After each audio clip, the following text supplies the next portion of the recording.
suspicious about things they want to believe. And that helps explain the popularity of a particular type of fake news online. Here's an example. During 2016's American elections, the Pope endorsing Trump was the most shared news item on Facebook. It was written as a wind-up, but was so widely believed, some even think it swung the election. This is worrying terrain for me, because the defence used by several of the most controversial sources of fake news is that they are producing satire. One of the leading offenders, who keeps fictionally bumping off Hillary Clinton in ludicrous ways, is a former construction worker called Christopher Blair. A purveyor of fake news, that's me.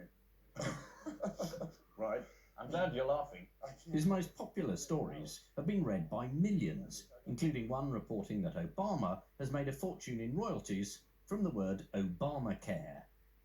Every once in a while, a post will go viral. It means that the headline plus the featured image plus the story elicited an emotional response from a whole bunch of people.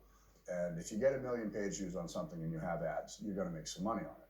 Do we make a lot of money? Sometimes. There have been times where I made a whole bunch of money. Typically, no. We make next to nothing. I'm interested in the people who read it.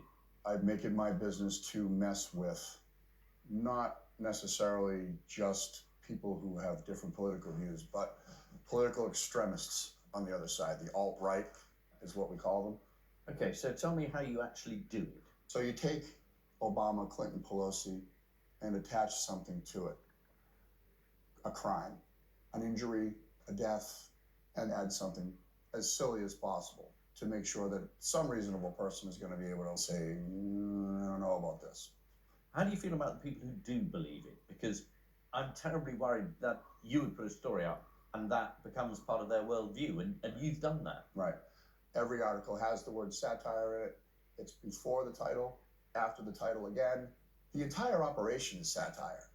But why do they believe it then? What is it? An emotional response? Confirmation bias, 100%.